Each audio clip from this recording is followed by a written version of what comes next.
Peace TV English, the solution for humanity. Subhanallah, walhamdulillah, wa la ilaha illallah, wallahu akbar, wa la hawla wa la quwwata illa billahil aliyyil azim. Glory be to Allah, all praise to Allah. There is no God but Allah. Allah is great. All power and might belong to Allah. بسم الله الرحمن الرحيم. الحمد لله رب العالمين، والصلاة والسلام على أشرف المرسلين وعلى آله وصحبه أجمعين وعلى من تبع هداهم إلى يوم الدين. After praising Allah subhanahu wa ta'ala and passing salutation upon His Messenger Muhammad sallallahu alayhi wa alihi wa sallam, we say to you, Assalamu alaikum wa rahmatullahi wa barakatuh. Dear viewers of Peace TV, we are on the second episode of our new title, that is the chosen ahadith from Imam al-Bukhari's book, Al-Adab al-Mufrad. And inshallah, today we will be discussing the Imam al-Bukhari biography and continue it, and after that discuss the book itself. First of all, Imam al-Bukhari rahmatullah alayhi, we have said, is an immaculate Imam. His greatness of his memorization, it cannot be compared with anybody. Rahimahullah, he was tested. When he came to Baghdad, all the people who are scholars, they had prepared themselves to test the memory of Imam al-Bukhari. So they have prepared 10 people, 10 students. Each student has got 10 hadiths. But what they have done, they made each of these ahadith with the isnad different from the matan itself. Meaning that when you say from so-and-so to so-and-so, it's supposed to be a hadith, but they will give it another hadith. So the chain is correct and the hadith is correct, but this chain does not end up with this hadith. So it's very hard. You know, you have to know that this chain, it says this hadith. For example, the hadith of the Prophet sallallahu alaihi wasallam, لا تستقبلوا القبلة ولا تستدبروها. Don't turn your face or your back to the qibla if you are urinating or defecating. So this hadith, for example, it comes from a follower to companion. So now if somebody had changed the follower and the follower's name, and it is actually a chain, but it's not for this hadith, to find out it is not for this hadith, you need a computer for that. So 10 people with 10 ahadith which are being swapped and interchanged together. And then Imam al-Bukhari, he was asked, while he was giving his circle, this person, one of them, he had stood up and he said, Imam al-Bukhari, tell me about this hadith. From so-and-so, from so-and-so, qala Rasulullah, Prophet ﷺ said, so-and-so. He says, I don't know it. And then he goes to the second hadith, third hadith, fourth hadith, I don't know it, I don't know it. Now the scholars, they knew that, oh, Imam al-Bukhari spotted that. The other people who are laymen, they said, oh, Imam al-Bukhari has got no knowledge, because he said, I don't know it, I don't know it. He has no knowledge. Until the first person had stopped, and then he went down. Another person, he said, Imam al-Bukhari, tell me about this hadith. He did 1, 2, on all of them, I don't know it, I don't know it, I don't know it. He finished the 10 people with 10 hadith, that means 100 hadith, and I don't know it. Now up to here, it's immaculate, but this is only memorization. If you memorize the hadith from the chain, as all of it, to the hadith of the Prophet ﷺ, you would be able to spot that this hadith is not really right. The chain is not for the hadith itself. But now Imam al-Bukhari goes back to the first person. He says to him, your first hadith which you said so-and-so and so-and-so, this is not right. It's supposed to be so-and-so, so-and-so, and so-and-so. He finishes 10, And he went to the second one, finished his 10. So he corrected 100 ahadith. This is the stunning memory of Imam al-Bukhari rahmatullahi alayhi. This is something which cannot, as I said, compare with any memory with anybody. Now, also, we could speak about now the death of Imam al-Bukhari rahmatullahi alayhi, is that Imam al-Bukhari, he had left his town. The reason behind this is one of the people called Khalid ibn Ahmad. Khalid ibn Ahmad, he was the leader of Bukhara, Uzbekistan. And he had asked him to come to teach his sons and to read the Sahih al-Bukhari on them. So he did not want to do that. So what he did, this leader, he had brought somebody called Al-Hurayth ibn Abi al-Warqa, a person from Ahl al-Kalam, the people who are opposing Ahl al-Hadith. And those people of Ahl al-Kalam, they started talking to the leader until they made the leader to hate him so much. So what he did, he actually expelled him and exiled him from his land. Al-Bukhari, actually, he left to that village, is called Khartannak, and it is one of the villages of Samarkand in Uzbekistan, but it is different from where he was living. And he was there, and one night he was calling Allah subhanahu wa ta'ala that, oh Allah, that this land became so tight upon me. Oh Allah, make me to come to you if it is good for me. And then after 1 month, Allah subhanahu wa ta'ala took his soul. Actually, he was given the counseling, and he left a will of that he should be shrouded with the 3 white cloths. And this is why 3 cloths, because some of the people they'll add. And also he made sure that there is no imama in it, there is no shirt into it, because some of the people, when they make the shroud, they don't make 3 pieces of cloths like this plain ones. They put a sherwal, they put qamis, they put imama and all of that. And this is not from the sunnah of the Prophet sallallahu alaihi wasallam. So he had to make sure that he would be buried according to the sunnah. Abdul Wahid ibn Adam al-Tawusi, he says, verily I have seen the Prophet sallallahu alaihi wasallam in my vision. And I have seen around him number of people. And he was there, and I had shook his hand. So the Prophet of Allah, he had returned my salam. Then I said to the Messenger of Allah, why are you standing up? He said, I am waiting for Imam Muhammad ibn Ismail Bukhari. I was waiting for Muhammad Ismail Bukhari. And then when he woke up, he was being told that he died after about 3-4 days. So when he counted when he died, actually it coincided with the day when he saw the vision of the Prophet ﷺ. He said, I am waiting for Muhammad ibn Ismail Bukhari. It shows us, inshallah, that the vision is from the prophethood. And the vision can become to these people who are righteous. A vision can be seen by yourself or seen by others for you, as you are a righteous person. And he died on Saturday night, which is the night preceding Saturday, on the Eid al-Fitr. That is the night of Eid al-Fitr. And he died in the year 256 Hijri, which makes him 62 years old, just about had reached his 62 years old. Wallahu ta'ala a'lam. Now, as for his books, Imam al-Bukhari had made a number of books. Number 1, Al-Jami' al-Sahih. Al-Jami' al-Sahih is called Sahih al-Bukhari these days. التاريخ الكبير, التاريخ الأوسط, التاريخ الصغير, خلق أفعال العباد, القراءة خلف الإمام, بر الوالدين, رفع اليدين في الصلاة, الأدب المفرد, which is the book that we're going to be discussing inshallah. So this is, I would say, a brief biography about the Imam al-Bukhari rahmatullahi alayhi.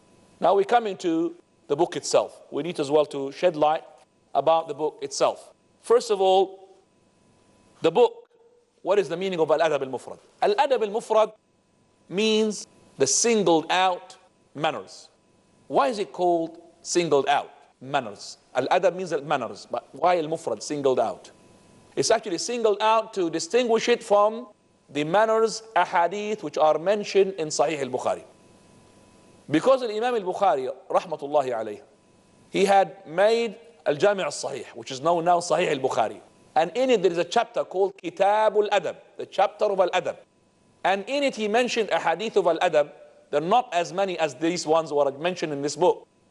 And he had made a condition upon himself, which is a very hard condition. That is, this condition or criterion by which hadith come into the hadith or the Sahih of Al-Bukhari, it has to be fulfilling those conditions. So many of the manners ahadith did not fulfill this condition. So he couldn't put them in his book.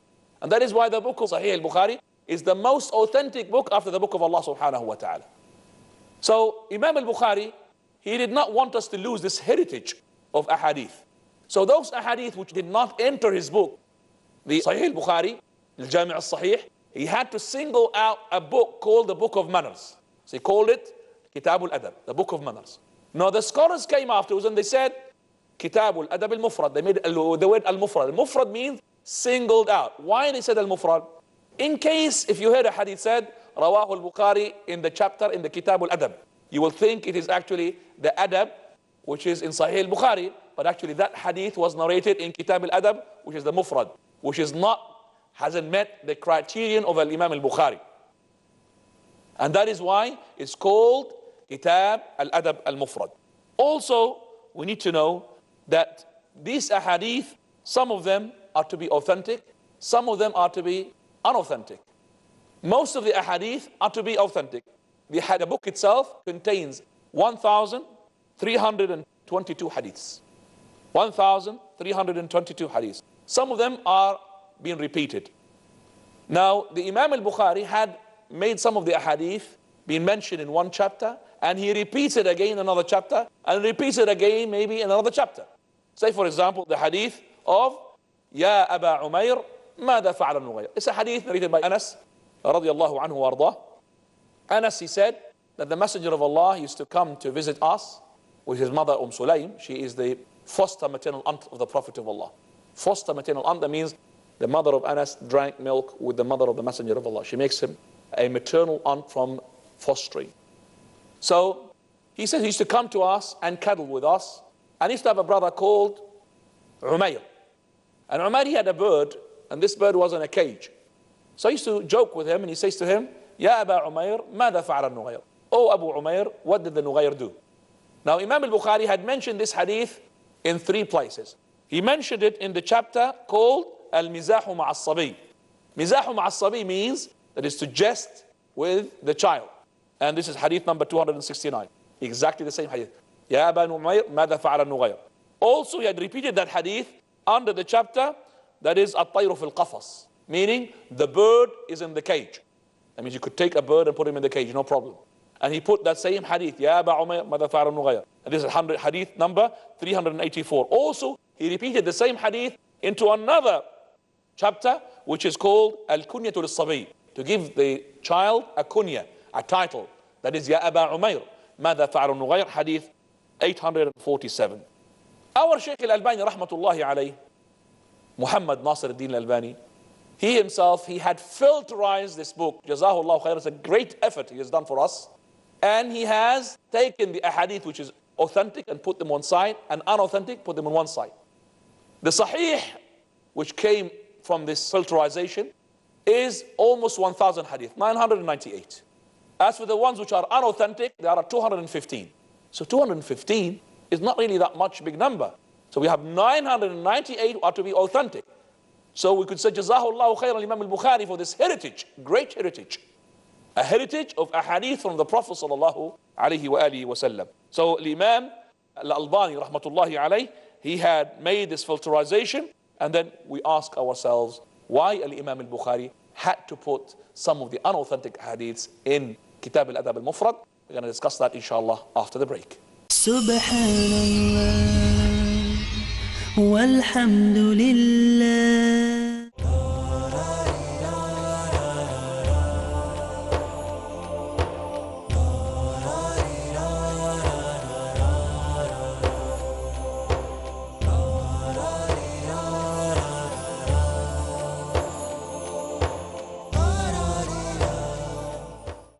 Muhammad, peace be upon him, received the first revelation of the Quran when he was 40 years of age. Watch Ammar Eminent. Why did his message spread so fast and so far? He was honest and trustworthy, so the people of Makkah believed him even before the revelation. Why was it easy for people to believe him? The answer is character. You need to work on yourself before you can guide someone else. This is the basic principle of da'wah. Process of rectification, procedure of realization, practice of truth, principles to pursue. Scrutinize the various criteria winning hearts of opponents of Islam in Principles of Dawah. every Monday at 4 p.m. and repeat telecast at 1:30 a.m. Saudi Arabia on Peace TV.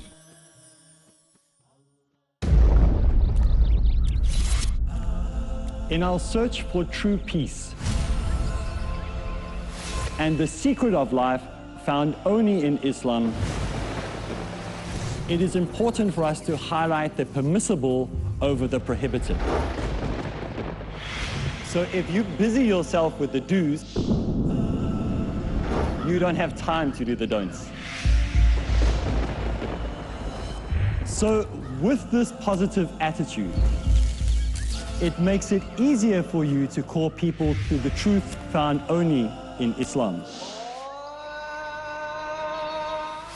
So join me, Arif Islam, as we go through the series True Peace, the Secret of Life, only on Peace TV. Proceed with the guidelines that lead towards everlasting happiness in True Peace, the Secret of Life. Next on Peace TV. Subhanallah walhamdulillah. Assalamu alaikum wa rahmatullahi wa barakatuh. Dear viewers, welcome back after the break. And before the break, if you remember, we've been discussing the Kitab al-Adab al-Mufrad. So somebody might ask why the Imam al-Bukhari would intend to put a hadith which are unauthentic. There's two answers for this. Number one, as I said, Imam al-Bukhari, he did not say, I'm going to put the authentic ones in the book. He said, I'm going to put those ahadith which are from the manners, which they do not fulfill the condition which I have set for my other book, which is the authentic book of al-Bukhari. So he did not put the same condition because he does not want us to lose this heritage. And again, this hadith in itself, it could be unauthentic, but this chain, it could have another chain which can support it and give it support. This is to do with the knowledge now of the hadith. And I don't want to bore you with that because some of you don't understand what I'm talking about. But what I'm talking about is that this chain of narration can be given some support if it takes this hadith has been narrated by another narration. Then it brings it up from being unauthentic to being hasan, to be sahih, to be authentic. This is the first answer. Regarding the second answer as well, some of the scholars, they do have a different opinion from others. One type of scholars, one madhab or methodology of one of the scholars, is that they say the ahadith as-sahihah is enough for us and we cannot use ahadith da'ifa. There is no permissibility, it's impermissible to use the da'if, unauthentic in any field whatsoever. Because we got in the sahih something to suffice us. We don't have to look into the da'if, the unauthentic. And the second madhab, which is the madhab of so many scholars as well, that is the madhab, the methodology, they take the approach regarding this issue that we could narrate the ahadith which are unauthentic, but to have to fulfill the following conditions. Condition number one, that the hadith itself should not be very weak. That means it's weak, but it's not very weak. It hasn't got, for example, in that hadith, it hasn't got a lying narrator, a narrator who is a liar. Also, into the second condition is that this hadith is not talking about a new principle or a prescribed punishment or halal or haram. It is talking about fada'il al-a'mal. Fada'il al-a'mal means what is the virtues of the deeds which are already established by authentic hadiths. So when we have the hadith of the salah, it's been established, but how much reward you get from the salah, this is called fada'il al-a'mal, then there's no problem, the second condition. So it's not talking about halal and haram, it talks about fada'il al-a'mal. It talks about the iqab and the thawab, the punishment and the reward for a deed which has already been established by authentic hadith. The third condition is that you should never attribute the hadith of the Prophet ﷺ firmly. You can't say the Prophet of Allah said so because it's unauthentic. So you could say ruya, it was said. And another condition is being added by Imam al-Albani rahmatullahi alayh. He says that we have to tell the people that this hadith is unauthentic because the people don't understand the word ruya. It's been said is to be an indication of unauthentic hadith. And also you should not make it famous. You should not really say it in the public and all the time mention it because the people will forget and they will start using this hadith as to be authentic. And the Prophet of Allah said, كَذِبٌ عَلَيْ لَيْسَ كَكَذِبٍ عَلَى أَحَدٍ. Lying against me is not lying against somebody else. He who lies against me, then let him prepare himself a seat in the hellfire. So it's a serious matter. So we say that implementing those conditions in these days, you could say, is impossible. So we are supportive of those scholars who say that we should not use the ahadith which are unauthentic. There is enough for us. They are sufficing for us, those authentic ahadith. Because you see, whether it is the halal or haram, or the virtues of deeds, whether they are the what sort of thawab, what sort of iqab, the fada'il a'mal, it's still religion. It's from the shara', from Allah subhanahu wa ta'ala's religion. So we have to use the ahadith which are authentic. And I'll tell you what, regarding the ahadith which are unauthentic, they have a very bad side effect. And they really, used to destroy lots of things as well. The spread of the ahadith al-da'ifa. From that, for example, we find a hadith that the people, they use, they say, اختلاف أمتي رحمة. The difference amongst my ummah is to be a sign of mercy. Wallahi, this is not a hadith. It hasn't got even a chain to check it, whether it's authentic or not authentic. So it's not a hadith to say it's authentic or not authentic. But people use to say, Prophet of Allah said that اختلاف أمتي رحمة. To have the difference amongst my ummah is to be rahmah. That means it's okay to have difference of Shafi'i from Imam Malik.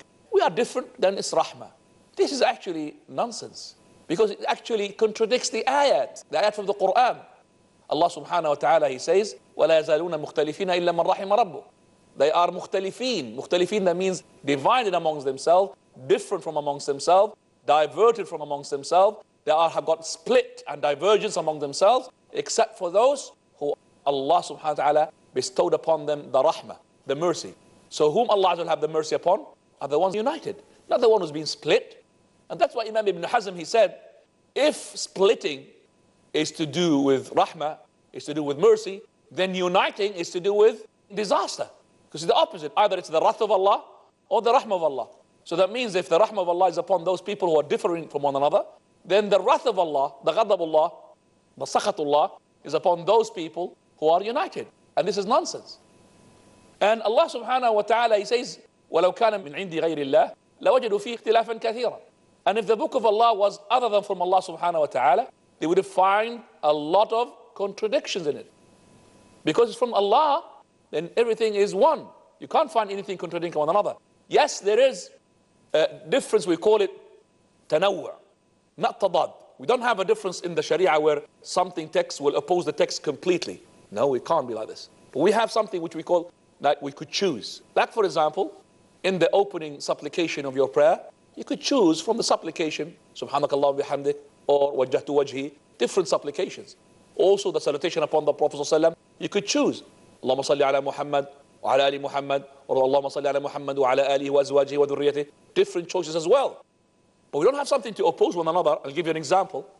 There's a hadith which is authentic, that it says that if you defecate, don't face the Qibla, nor you turn your back to the Qibla. You have to go, to other directions. And there's another one, they attributed to the Prophet ﷺ, where he says that when the Messenger of Allah had heard of some people, they are not facing the Qibla or turning their back to the Qibla because they don't want to face the Qibla when they are defecating or urinating. He said, حَوِّلُوا بِمِقْعَدَتِي إِلَى الْقِبْلَةِ. Turn my potty, where I do my defecation, turn it to the Qibla. Now that hadith is not just unauthentic in its chain, but also it can't be acceptable. It is unacceptable. It cannot come from the Prophet sallallahu alaihi wasallam. Messenger of Allah is ordering us not to face the Qibla when we defecate. And then another hadith he says, those who are not facing the Qibla while they are defecating, they're doing something wrong.